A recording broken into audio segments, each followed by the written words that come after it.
Hey guys, we're doing one of my favorite services today, Starter Locks. So he's ready to start his lock journey. We're gonna go with medium bricklayer parts, and yeah. So just want to ask, why today? What made you decide that I'm ready to start my locks? Well, my hair keeps growing out, and I don't want to keep cutting it, so I needed a more permanent hairstyle that'll last. Okay. All right, so step one, we're going to get him over to the wash bowl. We're going to wash him real good. You know how I do. First wash, clarifying shampoo. Second wash, moisturizing shampoo. We're also going to put a little conditioner and do a little detangling.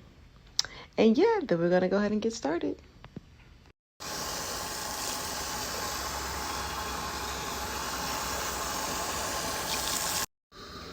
All right, so we're starting with the first wash. So again, like I said, it's going to be a detoxifying or a clarifying shampoo. This is going to strip all the unnecessary things from out of his hair, any oils, any dirt, any products. So when we start his locks, we can make sure we're starting on a clean foundation. And of course, you know, we got that steam going to make sure we get that moisture in good to make sure his hair is not dry for his lock journey.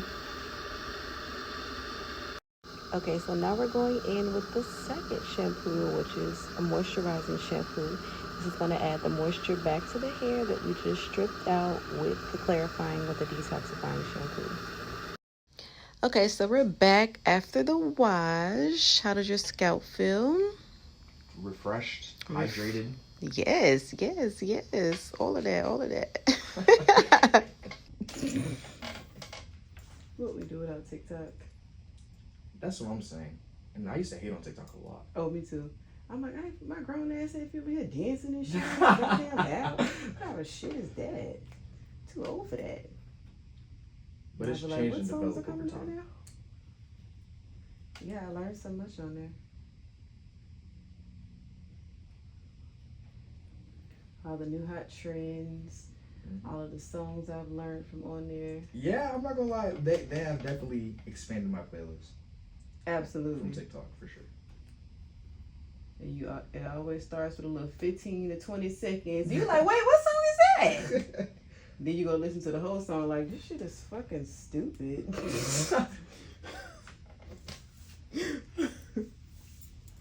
That'd be the funny part. Weird about certain things. I don't give a fuck. No, it's not that. I just don't want to say nothing crazy because literally in class the discussions are. I go to a liberal arts school, so like. Okay. They like to talk about some things that might be out of the norm of society. I talk about a lot of stuff like that. What are some of the wildest shit y'all talked about in class? All right, so week like 2, we were discussing Jesus's relationship with his disciples and if it was intimate or not. Now, let's think about that. How are we supposed to think about Jesus, right? Some prominent figure in a religion, right? To be having intercourse with his disciples who are also men. What? But where did that come from? I've never thought about that. So it pretty much like there's different there's not misinterpretations, but there's different interpretations of like the holes in Jesus's body, like after he came back and whatnot. So like he had open wounds, and in order for him to prove that yes, I've returned, like I came back from the dead, his disciples poked literally like the fingers into his wounds to confirm whether or not this is him. Okay. And this was interpreted as a form of intimacy between the two people. Interesting. I have to go back and look into that. I didn't think I would ever have to look into that until. Right, I would have never thought about that.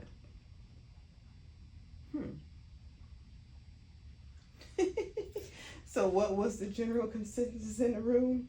Some people were mad. Like, what the fuck? I wouldn't say mad. It was just probably a little like disturbing to talk about, considering that a lot of people are Christians, and for you to bring up something that kind of completely goes against their religion. You know what's so funny to me? It's like people would say, they talk so much crap about the government. The government isn't good. They don't care about people. But at the same time, you guys are not questioning a religion that most of the population is a part of. You wouldn't question that? Yeah. If you want to question the government, don't you want to question everything that came from the government? Yeah, and mind you, you don't think there's some type of they benefit in some sort of way of fashion for people being Christian and thinking one way? I agree. And another thing is, I don't know if you've ever seen the movie Heretic, but No. that movie is really, really good. And pretty much the idea is like, what is the origin of religion? Like, what is the like, what is the one true religion to worship? None. And In spoiler my alert, opinion. what the true religion was control. That like Yeah. religion was made to control Absolutely. the masses. That was control. That's true. So I just think that was an interesting like concept. I always feel like God is not in a book. Yeah, there's no way that somebody, a regular individual, a person, can convey what God has done and whatnot. Like, and not even that, like, we all play this big old game of telephone. How do I know you didn't write some of the stuff down that you wanted to put in there? And there's all types of different versions. You got the New Testament, Old Testament, King James. King James version. Yeah. Then I did some research on King James, and I'm like, who the hell want to listen to him? So yeah, religion is interesting. Very. Want to control somebody, give them religion. So now when I do study the Bible, I study it objectively. I don't look at it and take it as face value. There's a lot of great things in there, don't get me wrong. But I feel like you have to study etymology. You have to know like the origins of this stuff. Like when it was created, what did this term mean? Because it does not mean the same thing now. And you have to ask yourself questions. You can't just take it at face value. If you're not going to study it like that, it's freaking, I think it's pointless. No, agreed. I think that if you're going to look at a religion, you got to look beyond just the religious standpoint of it. You have to see like the historical value of, a religious action, or, the sentimental value of it. You got to look at it from even just when I started studying that. King James, it said that the whole purpose that he created it was to manipulate the masses. That's what he created his version of the Bible for. And I was like, what? That's interesting. But I feel like God is more so an experience. Like, you experience it every single day. And it's like whatever you want it to be to a certain extent. Like when I walk outside and I'm just like, okay, let me sit down outside and just get some fresh air, and I'm looking at the trees, I'm hearing the birds and stuff, and I just kind of give thanks. Like, if it wasn't for all this stuff happening, like, I wouldn't be here right now. So to me, that's experiencing God. Mm-hmm. When you think about things, you know how you like, damn, I want this, and then you see it. Like even with something as simple as cars, you're like, oh my, I want a G-Wagon. Then you look up, in the next 10 minutes, you see 5 of them. Right.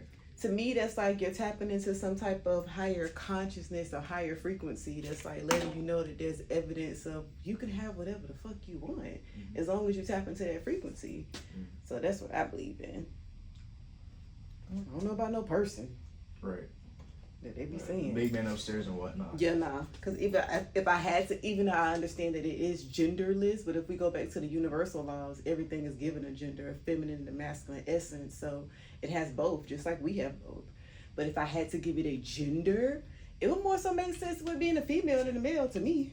Oh, so now we're on some Ariana Grande, God is a Woman. God is a woman. That song's so good, but that's besides the point. I love that song. But that's interesting. What makes you say that? Even when I look at some of the things in the Bible, like some of the characteristics of like God being jealous and stuff, I'm like, sound like a woman to me. But getting mad and doing stuff. I'm but like, how are you gonna just, I guess, I don't know, narrow it down to being like, oh yeah, because they're jealous. And then I think about, that's just like surface level. Right. I was being funny. Right. But I mean, when I think about everything as far as like, well, we know Earth is feminine. Mm-hmm. So we know Mother Earth, right. And then just how Mother Earth just continues to create for us. But again, it's just, I understand it taps into masculine and feminine properties or whatever. But for me, like I said, if I had to give it a gender, I just believe it's feminine. And just some of my research, how at one point the world was all feminine, that through parthenogenesis we were able to create. And it did not necessarily need a male or sperm to create. There was a certain thing that the body can naturally go through. And there's certain evidence of that even in some of the wildlife inside of the ocean that are able to still do the same thing. Like there are some feminine animals that can procreate by themselves. Right, asexual reproduction. Yes. So I believe in that. I think the world got, bad when men came. No, just one time. No, you might be onto something. But at the same time, listen. But I also figure as the mother being the first teacher, when you really have to look and see what is God, everybody, that's their mom. That's the person that nurtures you, the person that created you. So that's your first God. So people think outside of that, it's a bit weird for me, personally. I don't know. Like if I had to go into this whole, that's why I kind of don't do the interracial dating to a certain extent. Because I'm just like, as a black man, if you look at your mom as a god and you have this respect or reverence for your mom, wouldn't you want to be with somebody that looks like your mom? Unless you had some type of hate or self-hatred towards your mother. It's a bit weird for me. I don't know. I get that. I don't know. Because a lot of people always say like, oh yeah, they look for their mother and their partner and whatnot. Like, of course, why wouldn't you want somebody who's gonna take care of you in a similar manner that your mother did? Not necessarily take care of it. Is that going to the whole mama's boy thing, and that gets a bit weird. But I mean, as far as like, I don't know. Like I tell my son, don't bring nothing home other than a black woman, because I'm not with this shit. Well, what my dad said is he has the same idea, just different reasoning. His reasoning is that nobody will be able to understand you the way that I was about to say that too. Nobody else is going to understand what you go through, what you need mentally, how you need to be poured into other than a black woman. Absolutely. So when I don't be getting it. Like I said, hey, great for you, but I'll be on some Dr. Umar. Snow bunnies never. No, this one. All right, run that back. So we're talking about marriage. So you said that you like the idea of marriage. Yes. And what about the idea of marriage that intrigues you? I don't know. You have a wife. You settle down. You have a nice house. You have a couple kids. Y'all live in a decent neighborhood. It's simple. And you always have somebody to be there with you. Mm. Now, in the case of, stuff goes left. Now you don't have that person to be with you, and then you end up losing a lot of money in the process. But that's why you don't just marry anybody. This is true. So, what do you feel like are some great characteristics for somebody if you looking for quote unquote marriage? I mean, somebody who either knows what they want to do, and are making strides towards getting it done, because there's somebody can have all the ideas in the world, but without any drive or ambition, like they're just gonna sit there and the ideas are gonna rot away. Absolutely. So what I would look for is somebody who not only knows what they want, but knows how they're gonna get there, or are at least making steps towards getting there. Right. Yeah, and I mean, as long as you're not hard to look at, and I'm screaming, and you're not unintelligent. Oh yeah. We can rock. Okay. I'm not a very demanding person. Simple guy. Simple guy. That's what they say about men. Men are simple. I don't know if that's a good or a bad thing. No, listen. Some men are too simple. Agreed, but I also see the benefits of it. I think that it's a beautiful thing. I see the benefits too when it is a beautiful thing. When two people actually have similar mindsets and are in it to be in it for real. But it's like, oh my God, 2025, I guess they glorify toxic relationships so much. Yes, they have, and it disgusts me. It's so disgusting. Like, I feel like cheating is so fucking immature. Like, just tell a person you don't want to be there. And the worst part is, after people get cheated on, they just go and cheat back. Like, oh. Not even that. No. It's that for me, because not only did you get done bad, right? You went and did the person that did you wrong the same way, and now you're still in that relationship, or now they have a reason to break up with you, and now it's just too much. Like, why would you do that to yourself? It's just like I just said. If you don't like something about your situation, remove yourself from the situation. You got cheated on, cool. Well, leave. But let's address the fact that why most people are even together. Most people are together and live together because they can't afford to live on their own. Yeah. a lot of men are in relationships because they feel obligated. Like, oh, I got her pregnant. She got my kids. I really don't like it. I really don't want to be here, but I can't leave my kids. So I'm still going to be here. I'm going to play the role. I'm going to take care of my kids. I'm going to pay the bills. But when I'm outside, I'm outside. Mm-hmm. So I'll be really like, I don't know. I have a problem. I kind of psychoanalyze people. I be want to know why people do the things that they do. And maybe for me, but it's always somewhat of a gray area, because in that situation, I be feeling bad for people. I be like, damn, like some people literally have been with people like 15, 20 years, and then you outgrow them. You realize, I don't want to be with your ass no more. I think that's healthy. So when people be like, oh, we've been married for 50 years, I'll be like, how? That's interesting. You didn't outgrow that person? I think that's weird. That's why, in a sense, I kind of think marriage is weird to a certain extent, especially for death do us part. No, I think there should be like a renewal process. Just like we have to renew our license every year, I think you need to renew the marriage license. I mean, but people do like renew their vows. No. I meant. But like, it should be obligated. Every couple of years is like, do y'all still want to be married to each other or nah? Is this working out or nah? All right. And if it's nah, then let's just end it and keep it moving. Yeah, but then there's all the things that come with, who's getting all this money, or if they're splitting things 50-50 and all type of like, there's that whole like legal process too. Yeah, because then people also don't take into consideration. Most people get into relationships or marriages for the lovey-dovey part, not understanding, bitch, it's a business. It's a fucking contract. Yeah. If you're not getting together to multiply and expand, then what's the point? Like, struggling in the marriage is wild to me. Yeah. I'm not getting married unless we both got something to, like, are we growing a business together? Like, what you got going on, what I got going on, how can we put this together so we can build something greater? If we're not doing that, I'm cool. I'm straight. And then it's like, hey, split that shit down the middle. If we own a house together, sell that hoe. Run me my money. Need that. Want that. Like, I just saw the stuff with Tiana Taylor in Iman, and how she got like 3 cars, houses. Yeah, I'd be sick. Would you though? Yes. Why? She got the kids though, full time. She need that. Yeah. And he can rebuild. He want to rap and stuff. He want to rap and stuff. Nobody told him to start rapping. He was a basketball player, not a rapper. The reason why he ain't rapping now is because he probably sucked. Cause he what? He probably saw. Oh my god. But your mom cool though.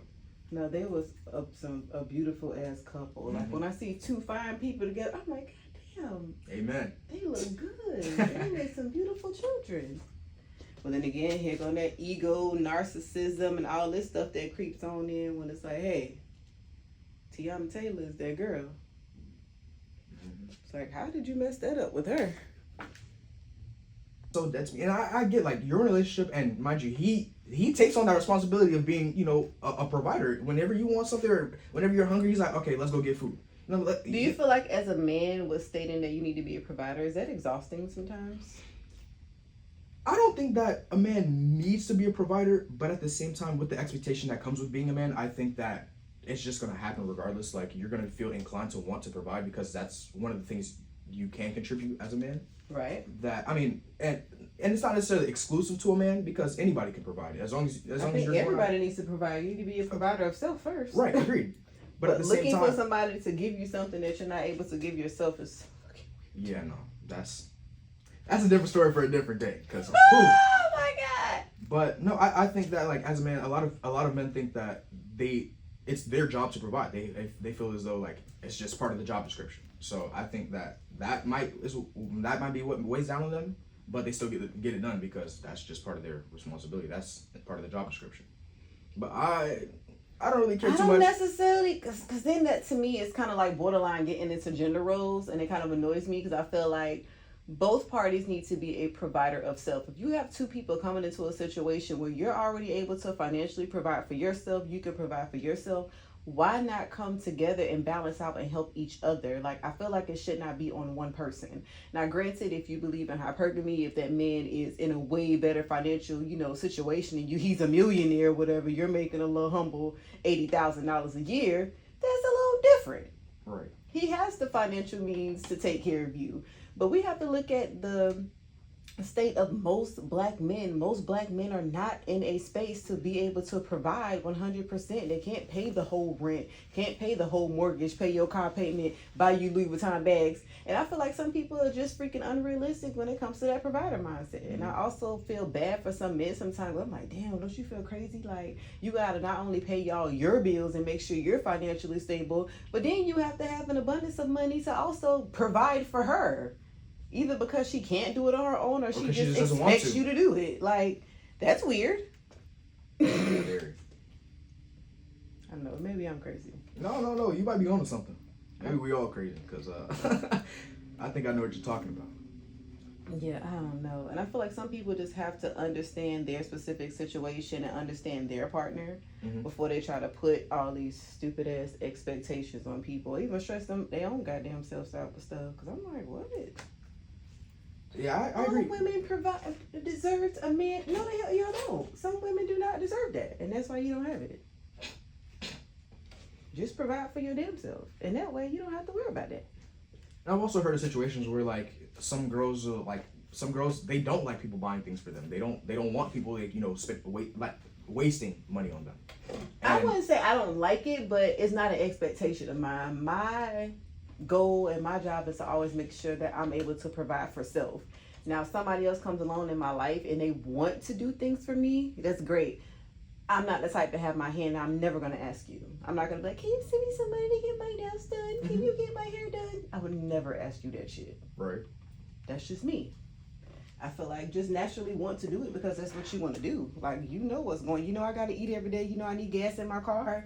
Just do it. Be like, hey, baby, here goes some money for gas. Or, oh, go get your nails done or whatever, because that's what you want to do and you're in a financial space to do it. Right. But I'm never going to ask you. And someone be like, I'm going to ask. Baby, you want to ask for some ass? I'm going to ask for some money. And then it's like borderline prostitution, because I'm like, what the hell is going on? Hey, what type of relationship do y'all have at this point? Listen, very transactional. Right. But again, maybe that's why I'm single, because my mindset is just different when it comes to stuff. I'll be like, and I'm not pressed to be in a relationship either. I'm like, y'all be going on dating apps? That's weird. You said dating apps? Yeah, I think that's weird, personally. I'm like, this is what we have social media for. It's like a big ass dating app. Yeah. Why do you have to go on dating apps for that? But again, maybe I'm just an asshole. I've got so point to, I'm like, it's always something to learn. Always like, go put a YouTube channel on, girl, and go learn a high value skill. Why are you worrying about a man? Like, men are the easiest thing to damn get. Yeah, I would say there's somebody for everybody out there. So they say. I don't even believe that either. Yeah. Everybody's not gonna get married. Everybody's not gonna experience that. Listen. I agree. Not in the cards for some of us. I agree. Listen, I think that some people are very hard to deal with for an extended period of time, especially myself included. So therefore, I think I would be too much for a simple man, because I evolve, I change, I grow, and shit I liked 2 years ago, I don't like that shit anymore. That's not me. Yeah. Like, no, I won't do that shit. Sorry.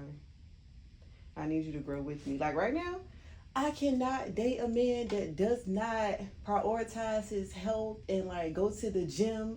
I don't like men that be outside. Like, I'm in the bed by 10. Well, I look like dating somebody that's out at 3 a.m. to my, hey, Don Julio at the Fulio. Like, no. Yeah, no. That outside shit, that I can't lie. Like, going out is cool and all, being out and about every once in a while, because, you're usually cooped up inside your house. I like going out every once in a while. Like, but catch me out like a couple times a year. How y'all going out every weekend or multiple times in a week? Then I'm like, are you financially stable? Thank you. Are you? You swear up and down you broke, but how you going out every day? But what are you celebrating? Don Julio, Actor Julio, like, grow the fuck up. You be a fool to keep going to the club. Listen, get shot. Yeah, no. I just like being at home. Being at home is nice. The best parties happen at the house. So we're just over here vibing. And I said, why in today's age is it looked at is when you have a self-sacrificial personality, when you say, oh, I'm so humble and I don't walk around popping my shit and I put everybody before me. I put myself last. I don't think about myself. I think about everybody else around me. That people look at that as a good person. Right. You ready for this? You ready for this? Yeah. You ready for this? Okay. So humans, by nature, right, are a communal, I guess, being. Okay. Right. They're made for societies. They're made for working together. Similar to like ants. Yes, an ant can do things by itself, but at the same time, you get more things done as a community. Okay. And so when people are like, "Oh, I'll make the sacrifice," or "I'll do the things that other people don't have to," it's idolized because somebody else is doing something that you don't want to do. They're doing it for you in a sense. Like for example, I would hate, like as of right now, I would hate to have to go and be in the military right now because I have so much things that I want to do. There's so many things I want to do right now. Right. But I thank the people. I idolize the people who are doing it for me right now because I don't. Who said they doing it for you though? They're doing it, so they don't. I mean, somebody has to do it. They're doing it because they chose to. I mean, I'm almost certain you have Some to people volunteer. do because they want the benefits. They ain't have shit else to do with their lives. They were homeless. Like, if you want to look at it like they doing Somebody's it, doing it, right? But it ain't necessarily mean it's for you. They're doing it for themselves because there's some type of benefit they're getting out of it, and that's okay. I don't think that somebody should just work for free. Them getting whatever they can out of it comes with it. I mean, yeah. that's what a job is. But your job is to be a protector of the United States of America. So I guess my whole thing is like, I feel like once everybody learned this word narcissist, everybody is a narcissist because, and they don't look at it as like, and I guess they say, oh, you're being selfish, and it's like, so, like, right. Why? Is selfishness so frowned upon? Why is putting yourself first and not putting yourself in situations that are not mutually beneficial, like deemed as wrong or bad? Like you have to think about other people, and I don't think you necessarily have to. I mean, but what do you gain from being individualistic? What, peace of mind? But that's it. That's all you have. Peace is good. Peace, but boredom, loneliness. Not necessarily. I to feel an like extent. A lot of people that have accomplished great things in life is because they have a different mindset, like an individualistic mindset. And I feel like in order to achieve greatness, you do have to put yourself up first. Yes. Until you achieve certain things, and maybe when you get there, then you can think about everybody else. But the inspiration that you give people along the process is enough. Let's use athletes for an example, because I think that's a good example. That's great. Athletes sacrifice a lot all the time, and to get to where they want to go, because they're trying to make it out. They want to get to where they what I mean. They want to get to the next step, and they are thinking like, okay, I got to do this, I got to grind and whatnot. But there's also people who help them get there to that point, because if they didn't have whatever resources or they didn't have the connections to get them through through whatever stage they were at that point, then if being individualistic is not going to get you anywhere, you use the connections to kind of propel you, whether it be for your own benefit or if they end up being benefited in the process. For example, if I'm an athlete and I have an agent, I would need an agent in order for me to, technically I don't need an agent, but at the same time, me wanting more for myself, me striving to do better, me wanting to have a life, I need the agent to. Just like, do you watch track and field? Not really, no. Not as much as I used to. I love Noah Lyles, but I know who that is. His mindset. I don't like him. I love him. I don't like him only because I don't like cocky people. That makes my nose itch. Mikey but Williams. The thing is, I love people that's cocky but can back it up. Like, he backs it up, so why you mad? No. I love Noah.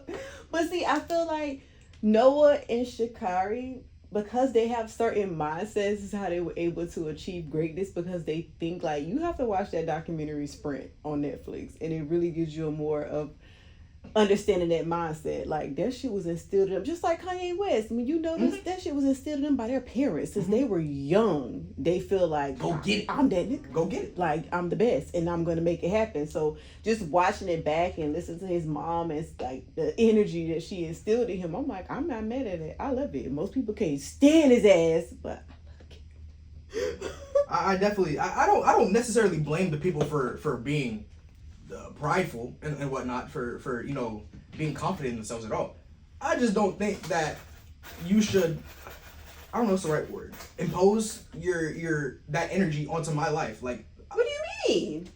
Like, for example, if I told you that your hair looked nice, I would like for you to say thank you. You know, that would be nice. You know, it would make me feel better. It would make me feel more inclined to give more people But compliments. at the same time, I'm not responsible for your feelings At all. But who are you to say, oh, thanks, I know. Or sorry, not even thanks, I know. That's a negative impact that you have on somebody else's life. But that impact is a choice of yours. They don't have nothing to do with me. No, that impact is yours. It has nothing to do with me. Not at all. Were you not the one who caused the impact? No. You caused the impact. You could have just kept it to yourself. So I shouldn't tell you that your hair looks nice? No, you don't have to. I don't know. I don't know. I mean, I understand not having to tell. That energy don't belong to me. I understand not having to tell somebody, you know, anything at all. You could just keep your mouth closed. You could. But so that's why when I feel like when people don't give you the type of energy that you're looking for, it's not them. Just like some people like, oh my God, like they didn't open the door for me. I don't fucking have to open the door for you. See, but that's if I want to be polite, I mean I could, but I don't have to. Some women really feel some type of way if a man don't open the door for them. They feel like all men are supposed to open doors to women. I don't think like that. When you give people compliments, I don't know, like it's cool, like I like giving it, but I also, it wouldn't bother me if somebody don't give me the type of energy back that I feel like it's gonna make me feel good. Like I'm in the gym and I see a woman and she got a nice ass body. I'm like, oh my gosh, you look fucking good. I respect the grind, the process, the discipline that it took to get there. But if she's like, thank you, like, you know, it's cool. But if she just be like, bitch, I know, shit, I'm over here doing the putting in the work. I gotta put it in to look like that. I won't feel the type of way. That's because I'm admiring how you look. I don't know. I don't expect somebody to like return that type of energy. I don't know. Maybe it's just me. Don't bother me. understood. But if she didn't, I'm not gonna go fucking cry in the car. Wanna take? You got somewhere you gotta be? Yes, I do. Wait, so it's not slightly.